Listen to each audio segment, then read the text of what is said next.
जय मसीह की आप सब लोगों को। परमेश्वर का वचन के पढ़े जाने के लिए मैं मरकुस रचित सुसमाचार से बताना चाहूँगी।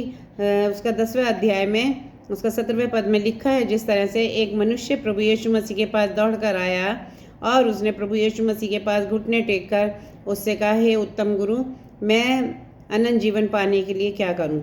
प्रभु यीशु मसीह ने कहा कि तू तमाम आज्ञाओं को मान और उसको फॉलो कर। उसने कहा, प्रभु ये तो मैं बचपन से करते आया हूँ। तो प्रभु यीशु मसीह ने कहा, तो ऐसा कर कि तू अपने तमाम धन दौलत को बेच कर कंगालों में दे दे और मेरे पीछे लौटा, मेरे पीछे आ जा।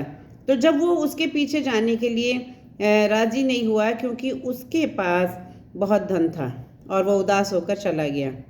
प्रिय भाइयों बहनों, वो मनुष्य ये नहीं जानता था, वो चाहता था कि मैं अनंत जीवन भी पाऊं और मैं धन भी मेरे संग स्वर्ग में जाए। ऐसा मुनासिब नहीं है। हम जानते हैं कि हम प्रभु के पास उस मनुष्य के समान हम आते हैं। हम प्रभु के पास दौड़ कर आते हैं, नम्रता के संग आते हैं और हर एक चीज़ों के संग अपने नियमों को, उसकी आज्ञाओं को भी फॉलो करते हैं।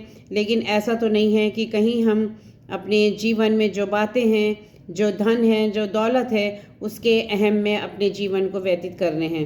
प्रभु नहीं चाहते, क्योंकि प्रभु का वचन कहता है, सुई की नकेल से ऊँटकर निकल जाना सहज है, लेकिन धनवान का स्वर्ग में जाना बहुत कठिन है। इसलिए हमें स्वर्ग में जाने के लिए हमें उस धन को जो हमें है दिया परमेश्वर ने, वो एक ब्लेसिंग के रूप में दिए रखा है। तो हमें उसको अच्छी तरह से अपने परिवार में, मतलब जो परमेश्वर चाहता है उसकी तरह से हम इस्तेमाल कर सकें और परमेश्वर के राज्य में जाने के लिए अपने जीवन को समर्पित कर सकें।